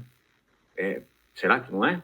É um Deus que eu crio a minha imagem, crio de acordo com a minha necessidade, para dar vazão às minhas intenções, né? Porque o bezerro de ouro foi aquilo, ele lembrou do que eles faziam lá no Egito, né? Até uma frase que eu acho de Arão, que eu fico imaginando a estupidez dele de dizer isso. Eles me deram ouro, eu lancei no fogo e saiu isso aí. De apanhar, pegar Arão e bater nele com um gato morto até o gato miar, viu? Porque, puxa, viu? Como é que o cara vai falar um negócio desse? Eu peguei o ouro, joguei no fogo e saiu isso aí. É brincadeira, né? Então, Deus mostra, né? Está mostrando que muitas vezes nós somos capazes de criar as maiores aberrações. E a gente ainda usa a desculpa, né? Usa essa desculpa de dizer, saiu isso aí. Foi sem querer. Eu não tinha intenção, né? Olha os bezerrinhos de ouro pulando aí do fogo, né? Mas eu só queria ajudar. Dizem, né? Eu não sei quanto tem de verdade nisso, que diz que o que mais vai ter no inferno é boa intenção, né? Então, eu só queria ajudar, mas olha o que você fez, né? Então, são coisas, irmãos, assim, que a gente fala num tom assim, descontraído, mas são coisas para nossa reflexão. Quantas palavras saem sem a gente ter raciocinado sobre elas? As peneiras das palavras. Quantas ações intempestivas, quantas coisas a gente não faz desprovidos da instrução do Espírito Santo. Não vou nem dizer movido por ira, por cólera, por raiva, por inveja. Não, eu falo sem a instrução do Espírito Santo. Ah, pastor, quer dizer que nós temos que ser espiritualista? Não, não é espiritualista. Não é daquela assim, eu vou abrir a Bíblia de manhã, vou ler. Não, não é isso. Estou dizendo assim, buscar a direção de Deus para todas as coisas. É meu trabalho? Vou santificar para Deus. É minha escola? Vou santificar para Deus. É meu esporte? Vou santificar para Deus. É meu ir e vir? Vou santificar para Deus. Então, quantas coisas a gente deixa desprovido nos relacionamentos, nas ações, dessas ações. Então, isso né, que nos leve, o Espírito Santo nos leve a ter esse raciocínio, né? Aí na página 40, nós estamos na página 47, na página 48, né? Aí ele fala sobre a palavra hebraica, né? E eu fui ver, é isso mesmo, né? É um bufar das narinas, né? Então é bem interessante isso, né? Ele fala, olhe novamente o Salmo 5, os arrogantes não permanecerão à tua vista, aborreces todos os que praticam iniquidade. Então, em outra tradução, ele diz, odeias os que praticam o mal. Aqui não é dito que o ódio de Deus é direcionado à iniquidade ou ao pecado, mas que a ira todo poder é direcionado ao homem que comete o pecado, né? E aí eu volto naquele raciocínio, né? O homem que não está em Cristo, né? Vamos falar o homem natural, ele comete pecado e ele se torna pecador, ou ele é pecador e comete pecado por causa disso? A gente tende a achar que o pecado que ele comete é por causa de algum desvio. Esse desvio é porque ele está longe de Deus. Então não é que ele comete o pecado para se tornar pecador. Ele comete o pecado porque é pecador. Então, notem que, olhando desse prisma, não tem como Deus aborrecer o pecado e não o pecador. Porque o pecado é fruto daquilo que está dentro do cara, ou da pessoa, ou do ser humano. Entende? Então, é importante ter esse raciocínio, porque a gente tende a desassociar. Por que a gente fala que Deus aborrece o pecado e ama o pecador? Porque a gente acha que são coisas separadas. Num certo sentido, no frigir dos ovos, a gente acha que são coisas separadas. E eu esqueço que o pecado é a manifestação das ações de alguém que é pecador. É importante esse raciocínio, né? Então, a ira realmente é um bufar nas narinas, né? E aí a gente tem aquele texto que eu já li do F.F. Bruce lá, né? Que Deus não precisaria ter feito nada, mas ele fez única e exclusivamente pela sua bondade. Ele fala assim, o que você pensa que é a ira de Deus? A ira de Deus no hebraico vem de uma palavra literalmente bufar das narinas. E realmente é isso mesmo, né? Página 49. Ele diz aqui é uma frase bem... Certa vez o rapaz me disse, eu permanecerei de pé no dia do julgamento e não vou ficar com medo. A gente vamos fazer um minuto de uma análise, de uma introspecção desse parágrafo. Não é uma questão de medo, não é uma questão de sentimentalismo, não é uma questão de ufanismo, nem espiritualista. É uma questão particular, vamos pensar particularmente. Todos nós cremos que Jesus veio em carne, pagou o preço e nos remiu. E que ele voltará por aqueles que ele remiu. Tá certo? Isso é ponto independente se é eleito, se é predestinado, independente. Isso é ponto comum. Não importa se vai ter 1000 anos antes, 1000 anos depois, se vai ser pré-tribularista, milenário, não importa. O importante é saber que ele vai buscar aqueles a quem ele remiu. E um dia nós vamos estar de frente e vão se abrir os livros e o livro da vida. Você já parou para pensar nesse instante? Já parou para fazer uma análise real? Uma análise real, introspectiva, né? Diante da ótica de Deus, né? Lembrando assim que Cristo vai ser o padrão, né? Eu até uso uma figura, né? Que o padrão, para a gente só entender o que eu quero dizer, é assim, eu vou pegar, por exemplo, essa capinha do celular, ela tem um padrão, então ela tem uma dimensão, uma profundidade e uma espessura. Tudo que fugir desse padrão, ele vai ser considerado refúgio. Então, ele vai ser dispensado.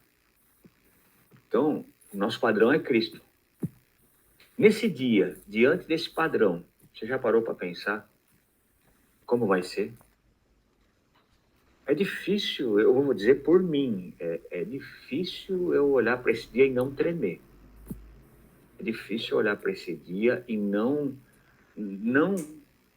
pensar que eu vou me prostrar de joelho e clamar por misericórdia também nesse dia. É difícil. Eu vejo o cara falando um negócio desse que vai ficar de pé. Você imaginar você diante do trono do Criador de todas as coisas, do Deus Todo-Poderoso, daquele que é soberano sobre tudo. E você indigno está diante dele.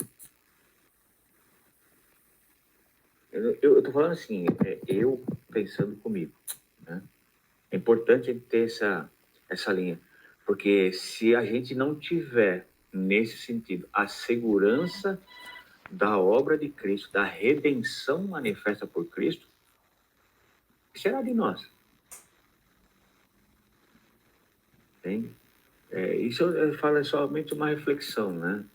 O que será da nossa percepção se a gente não tiver a fé suficiente que o Senhor Jesus morreu e ressuscitou ao terceiro dia para me perdoar, para me salvar, para me remir, para me dar acesso ao Santo dos Santos? Note que está intimamente ligado à fé. Porque muitos titubeiam, porque não crê nessa realidade. Porque muita insegurança, porque não crê nessa realidade. Porque há muita falta ou muita demanda de pessoas que querem muito mais, porque não crê nessa realidade. Quando eu entendo que Cristo satisfez a todas as minhas necessidades na cruz do Calvário, eu me dou por feliz com qualquer coisa. E isso vai me dar segurança, porque mesmo prostrado, eu sei que Cristo vai apresentar suas mãos furadas e vai me remir de toda dor. Então é importante os irmãos entenderam, concordam? Não acha? Alguém quer comentar alguma coisa, acrescentar alguma coisa? O que assim, eu concordo com o que você falou, mas eu, em particular, o que às vezes me pega quando eu leio essa passagem, e será que eu tive a mudança necessária? Porque é o que a gente, desde o início do livro, a gente colocou aqui. Há tanta coisa oculta do exterior que só você sabe, e às vezes você nem sabe. Deus sabe mais do que você, e que às vezes ele nos confronta com determinadas situações, né? Que aí, será que eu vou... Às vezes eu me pergunto, será que eu vou, no dia que eu chegar lá, ele vai... E me arrepia. Realmente, eu até choro às vezes, porque eu falo, será que o Senhor vai me... Eu não te conheço, Cida. E aí, como é que eu vou ficar? Com o capeta, né? Não tem como. Vai ficar cirandando no Lago de Fogo, né? Não, mas Não... Vocês estão rindo, mas é verdade, às vezes eu me pego. Não, mas eu também me pego, Cida. Eu também me pego. Não essa é uma pergunta cabal, né? Porque assim, vamos pensar o seguinte, dos maiores privilégios que nós temos, por exemplo, o apóstolo Paulo, ele falou assim, eu só sei o que vai acontecer de cidade em cidade, tribulação, angústia, dor, perseguição, né? E quando Deus ia recolher, ele avisou para ele, falou, prepara tudo que eu vou te recolher. Aí ele tomou as ações para até lá, e ele disse, guardei a carreira, combati o bom combate, né? E essa frase, ela é emblemática, né? Esse versículo, ele é emblemático. Porque num combate, a gente machuca e a gente é machucado. Num combate, há feridas, né, que são tratadas. Mas a gente precisa continuar lutando. É continuar combatendo. É continuar se esforçando, né? Como ninguém sabe a sua hora, o nosso esforço ele tem que ser a todo instante. E é nisso que a gente tem que se apegar, porque se a gente imaginar né, e se a gente perceber, melhor dizendo, que Deus não precisava de nada, e mesmo assim ele fez tudo o que fez, isso é prova do grande amor de Deus. Então ele vai me munir das condições para que até o último instante eu seja aperfeiçoado nessa santidade que ele está derramando sobre nós. Então essa busca, ou esse pensamento de que eu preciso melhorar, já é uma ação do Espírito Santo, operando em nós a transformação que é necessária. Porque uma coisa que é... Eu li uma vez e achei muito interessante, que diz que o Charles Spurgeon pregou um sermão num domingo que foi... Mas um sermão glorioso, como sempre pregar. E aí ele desceu do púlpito e uma irmã, um irmão, não me lembro agora, veio e falou assim: que sermão maravilhoso! Alguém já te disse isso? Ele disse: já, você é a segunda pessoa que está dizendo. Aí ela falou assim: mas eu fui a primeira pessoa a chegar. Ele falou: não, o diabo já disse isso antes de eu sair de casa. Né? Então, quando a gente está num conforto, o que eu quero dizer com essa frase é que o problema do cristianismo que a gente vive hoje é o conforto. Note que tudo que a gente faz é para confortar e não para confrontar. Então eu quero dar a melhor poltrona, eu quero dar a melhor ambiente, eu quero dar o melhor som, a melhor mensagem motivacional para as pessoas serem confortadas. Eu não estou dizendo que no confronto não há conforto, não é isso. Porque quando você confronta, você diz qual é a doença, mas também qual é o remédio. Você diz qual é a dificuldade, mas também qual é a solução. Então, não é confronto por confrontar. Né? Não é dizer assim, não, é isso e acabou. Não. Você vai dizer, existe uma enfermidade, mas a solução, o remédio é Jesus Cristo. Existe uma fraqueza, mas a fortaleza é Jesus Cristo. Existe uma dificuldade, mas o socorro é Jesus Cristo. Então, a ação, o que nós devemos é nos policiar em todo instante para que nós possamos a cada dia mais ser aperfeiçoados pela obra redentora. Amém? Concordam? Glória a Deus. Então, essa página 49 marcou muito por esse parágrafo, né, que eu acho que essa postura arrogante, né, e o Paul Washer confronta essa pessoa. Ele diz, todos nós precisamos ser alertados, todos os homens precisam saber disso. Deus estende a sua mão todos os dias para as pessoas desobedientes e teimosas, mas ao mesmo tempo, sua ira está vindo sobre o mundo. E é importante a gente falar sobre isso, porque essa ira vai ser manifesta, como a gente falou agora há pouco, né? No dia do juízo. Já pensou essa frase? Apartai-vos de mim, vós que praticais a iniquidade, nunca vos conheci? Acabou essa frase, acabou a esperança. É a eternidade, não há mais o que fazer, não há mais remédio, não há mais circunstância. Então, que a gente possa cada vez mais ser abençoados, né, ser fortalecidos na busca pelo Evangelho. Deixa eu ver, eu marquei aqui até uma frase aqui que eu achei que ele...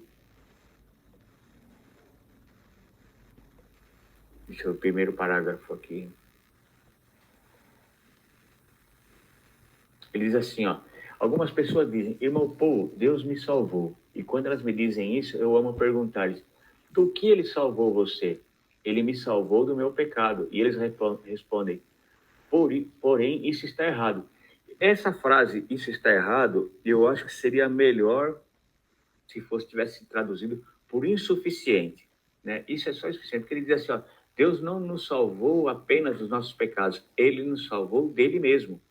Então não é que está errado, ele é só insuficiente. Então eu achei que esse parágrafo ficaria melhor se tivesse colocado insuficiente. Tá? É uma anotação que eu fiz, é particular minha, se os irmãos concordarem, amém. Se acharem também, precisar, não, tá certo isso mesmo, também pode manifestar, tá bom?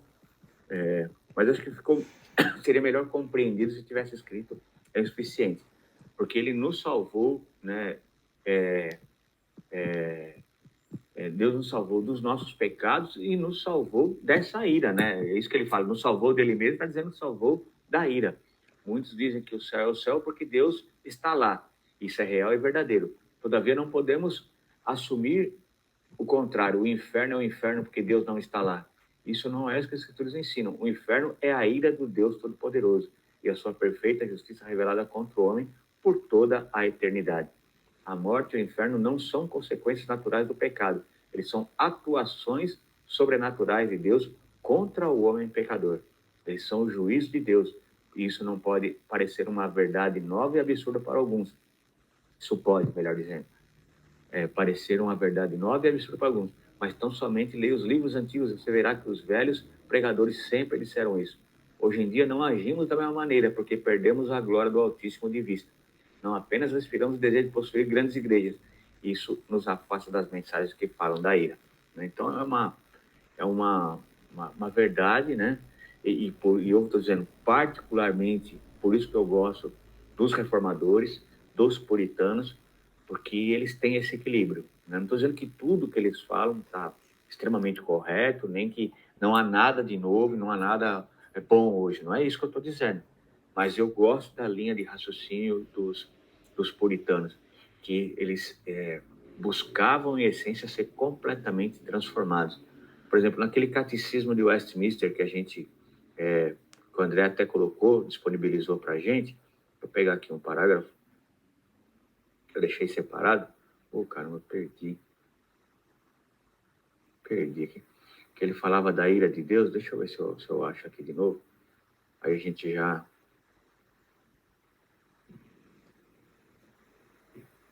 Deus. Deixa eu só ver se eu acho aqui.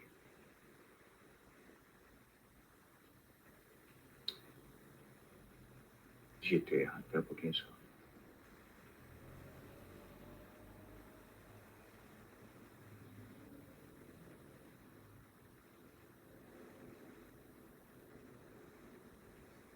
Aí ele fala assim, como se humilhou Cristo na sua morte. Cristo humilhou-se na sua morte, porque tendo sido traído por Judas, abandonado pelos discípulos, escarnecido e rejeitado pelo mundo, condenado por Pilatos e atormentado por seus perseguidores, tendo também lutado contra os terrores da morte e os poderes das trevas, tendo sentido e suportado o peso da ira de Deus, ele deu a sua vida como oferta pelo nosso pecado, sofrendo a penosa, vergonhosa e maldita morte de cruz. E aí ele cita os textos dessa afirmação. Então é importante a gente sempre ter isso em mente, né? E os puritanos trazem isso muito. Hoje a gente percebe uma linha de mensagens muito apegada ao conforto, como eu disse, né? E pouco ao confronto. Nós vamos ser confrontados no nosso pecado. Nós vamos tirar, como o Cauê disse, essa maquiagem que tem, né? Exterior, interior, esse personagem que muitas vezes a gente veste, essa figura pública que muitas vezes é pronunciada, para ver que o nosso coração é pecaminoso. E que se a gente bobear um instante, a nossa carne vai ser alimentada pelos intentos do coração. Então não é... A verdade do Evangelho é uma verdade de luta diária. Quem quer vir após mim, negue-se a si mesmo. Tome o quê? A sua cruz e siga-me. Não é tome um travesseiro, não é tome um chocolate, não é tome um churrasquinho, é tome a sua cruz. Vida cristã é vida de abnegação, é de confronto. E é interessante porque é você tomar a sua cruz, não é a cruz do outro. Eu acho lindo, entre aspas, né? Contei muita ironia nisso, quando as pessoas pregam um sermão e a pessoa olha para ela e fala assim, puxa, foi para aquele irmão, foi para você, foi você que veio, a mensagem é para você que ouviu. E a gente vê muitas vezes a pessoa, né, já direcionando um sermão para outra pessoa, nem faz o mínimo filtro, e pior que ela nem cora para falar isso, não fica nem vermelha, né? Quando deveria estar ruborizada de tamanha insensatez, né? Então a gente muitas vezes não tem essa condição de buscar essa direção. Nós precisamos estar, como diz o profeta, né, colocando a nossa boca no pó, porque talvez haja esperança.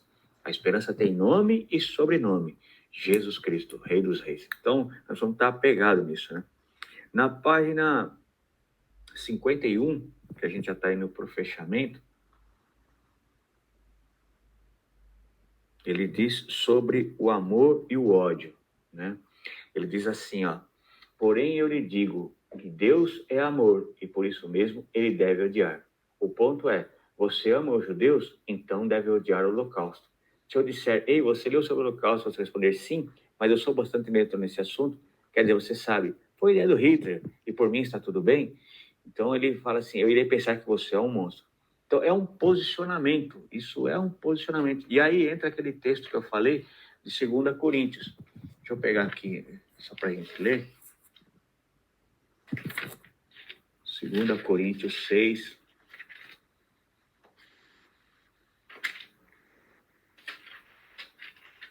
Vou pegar aqui. 6:15. Diz assim, eu estou lendo a Bíblia da Fé Reformada, tá? Diz assim, e não vos ponhais, do 14, né? Não vos ponhais em julgo desigual com os incrédulos, porquanto que sociedade pode haver entre a justiça e a iniquidade? Ou que comunhão da luz com as trevas? Que harmonia entre Cristo e o maligno? Ou que união do crente com o incrédulo? Que ligação há entre o santuário de Deus e os ídolos? Porque nós somos santuário de Deus vivente, como ele próprio disse. Habitarei e andarei com eles, serei o seu Deus e eles serão o meu povo, né? A gente vê em outras traduções que não está escrito que harmonia, né? Deixa eu ver como que está escrito nas outras traduções aí.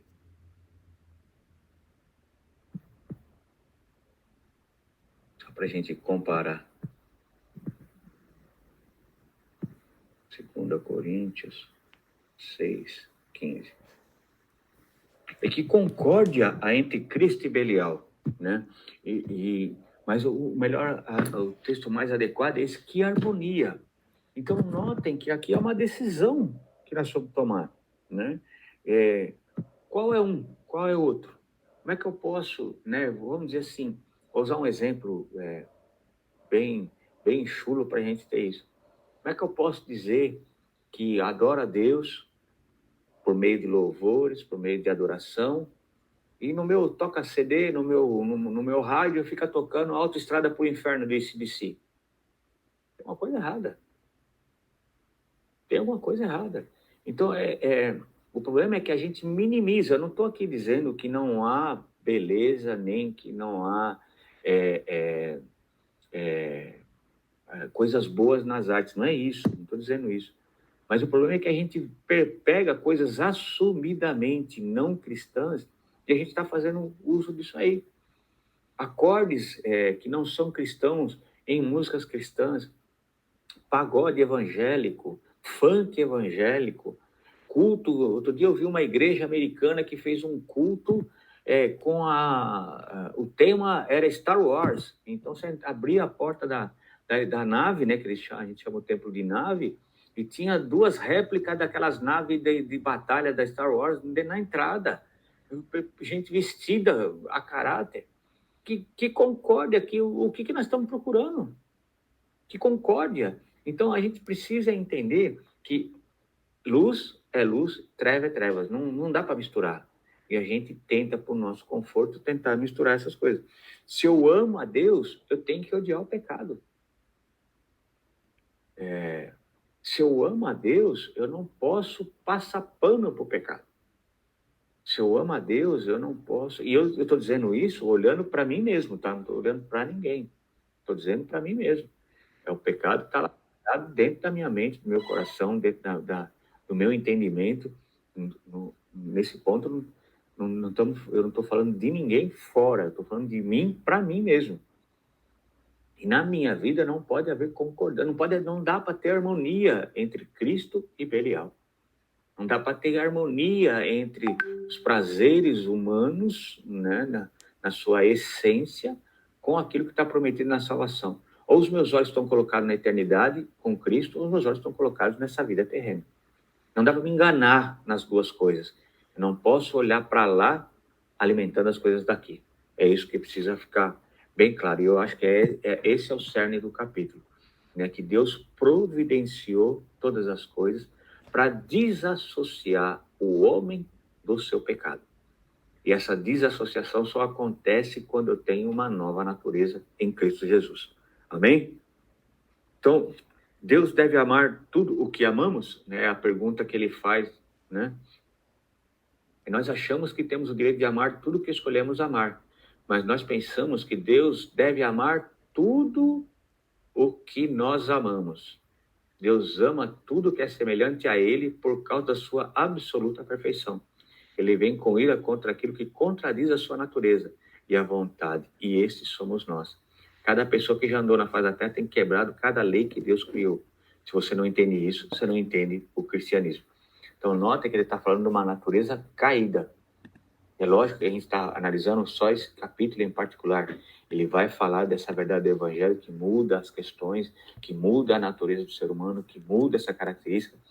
Mas enquanto a pessoa não entrega a sua vida para Cristo, ele é um miserável pecador. Ele é um profano. E nós que recebemos a Cristo temos que ter em essência que o nosso padrão é Cristo. Que a nossa vida deve ser todo dia regada pela graça e pela misericórdia de Deus. Porque senão a gente vai dar vazão à velha natureza. Como o André outro dia citou numa pregação, a frase de Martinho Lutero. Eu pensei que tinha matado o velho homem no batismo, mas o miserável sabia nadar. Então a gente precisa dessa busca constante, incessante.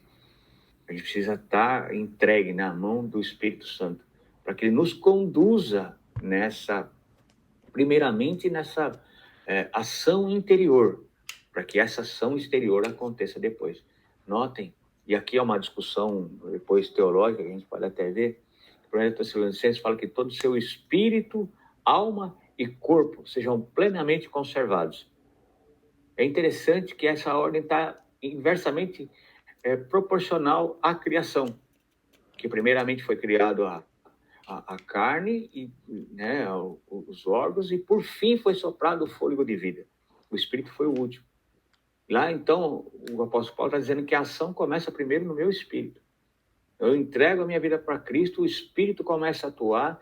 Essa atuação do Espírito me dá condição de vencer o meu pecado que está no meu coração, e esse vencer do pecado me dá condição de mortificar a minha carne. Isso é uma discussão teológica, algumas pessoas não dão esse peso, né, não dão essa direção, dão uma direção juntando as duas coisas, mas eu fico mais com essa linha. A ação do Espírito Santo na nova criatura nos dá condição de eu ser transformado no meu coração, e a transformação no coração me dá condição de eu mortificar a carne.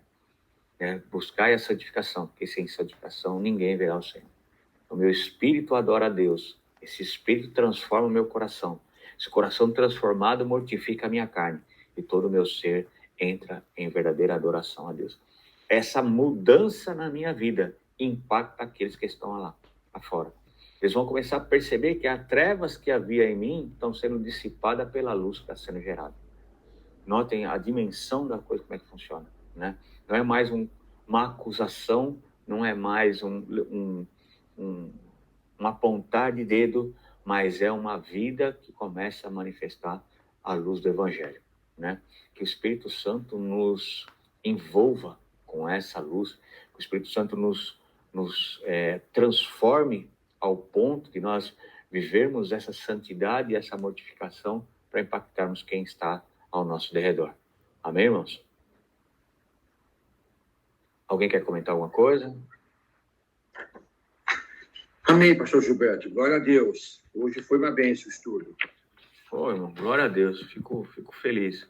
Essa questão da gente falar da ira, ela é um pouco difícil, né? Eu entendo isso porque nós não conversamos mais sobre essas coisas, né? Os nossos diálogos hoje em dia. E aqui eu faço uma crítica a mim mesmo, né? Externando para todos aqui. O quão superficial muitas vezes tem sido os meus diálogos. Eu estou fazendo uma autoanálise, né? Quão superficial tem sido os meus diálogos. Isso no que diz a mim comigo, né, e a mim com aqueles que estão ao redor. E isso muitas vezes mostra uma verdade que muitas vezes a gente está desligado um pouco das questões dessa ação do Evangelho, né? Da profundidade dessa busca, né? Porque buscar essas coisas e entender a questão da ira de Deus é entender, como eu disse, o confronto não vem só com apontar. Deus não está dizendo somente, você é um miserável verme pecador.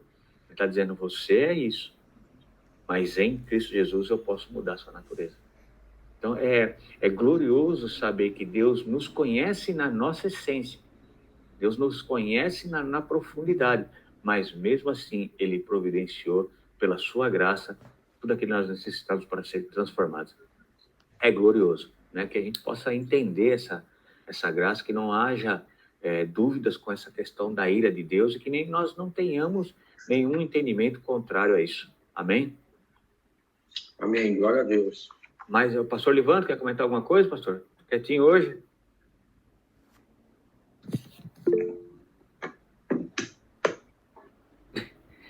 Ele não quer comentar nada hoje, que ele nem escreveu. Oi, irmão, paz do Senhor, paz, tudo bem? Paz, tudo bom?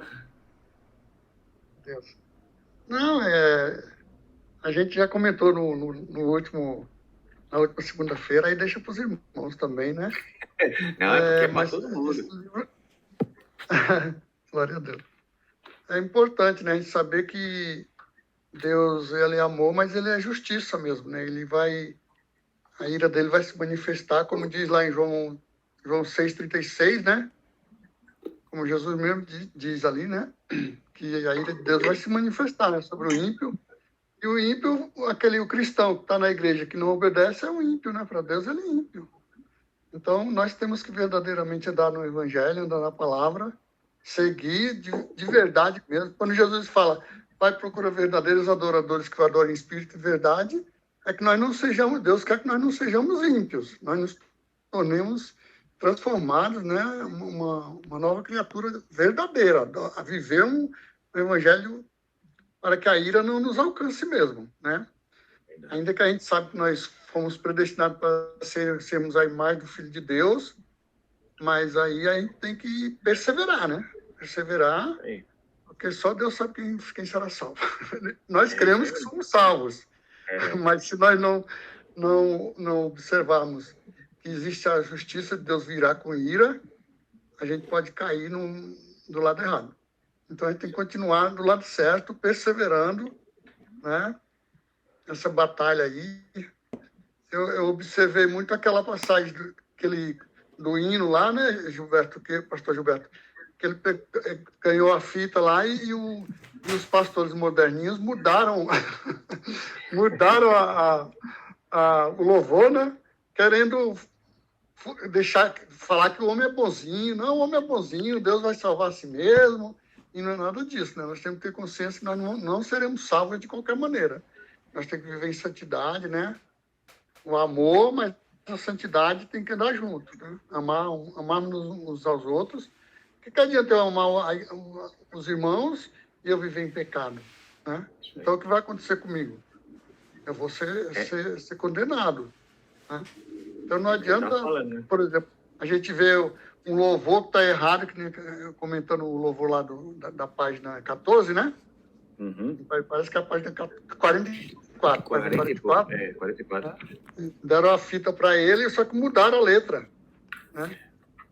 Para não dizer que o homem é um verme, que o homem é um imundo. Aí falaram que o homem, apenas o homem pecador.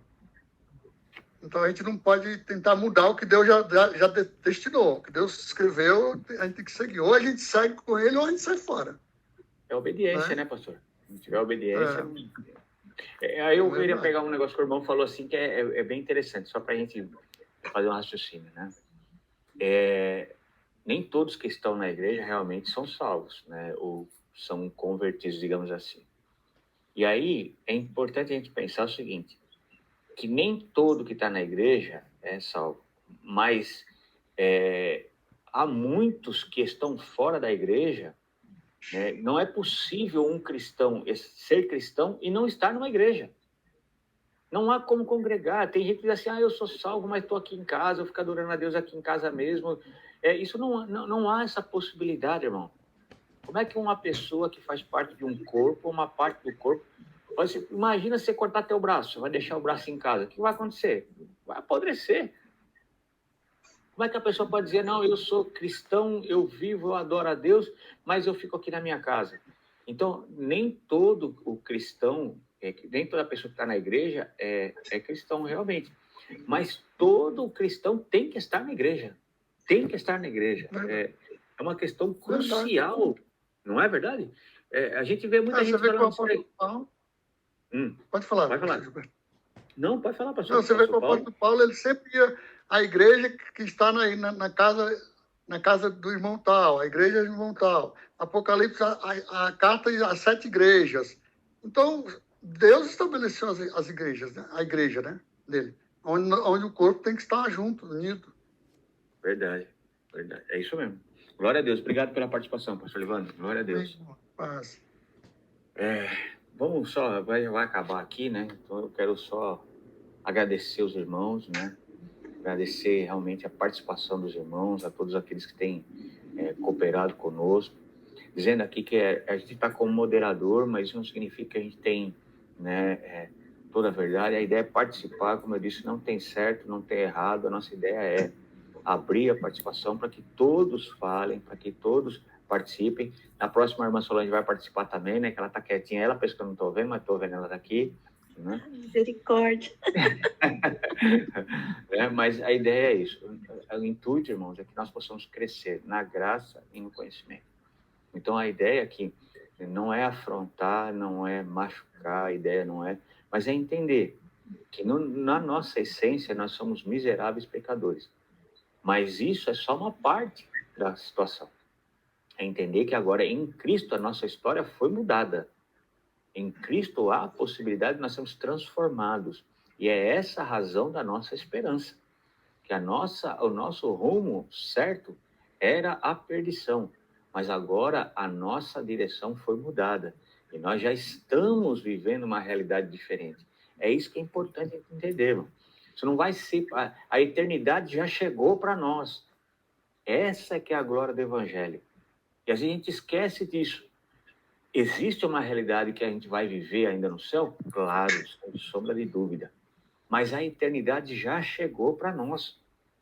Se agora fosse nosso último instante, né, que Cristo manifestasse a sua salvação em nossas vidas, que só ia dar continuidade àquilo que nós já temos. Entregue com Cristo, nós já podemos dizer que nós já estamos com Ele. Né? Então é importante ressaltar isso. Que na nossa situação, apesar de todas as nossas mazelas e dificuldades, o sacrifício de Cristo, ele é poderoso, ele é suficiente e ele é grandioso para mudar a nossa história. Então, que nós possamos nos aperceber disso e não esquecer isso jamais, que apesar de toda circunstância, o sacrifício de Cristo, ele foi suficiente para mudar a nossa história. Amém? Amém, irmãos. Glória a Deus. Que Deus abençoe os irmãos poderosamente. Amém. Né? Vamos estar aí agora indo para o capítulo 3 e já vamos estudando aí, para a gente vai colocar outro moderador logo aí, que eu quero ver todo mundo participando aí, hein? Amém. Glória a Deus. Certo, Cauê? Paz do Senhor para todos. Boa noite. Paz do Senhor. Deus abençoe, irmão. Senhor, Deus abençoe. Abençoe. Até amanhã, igreja, na reunião.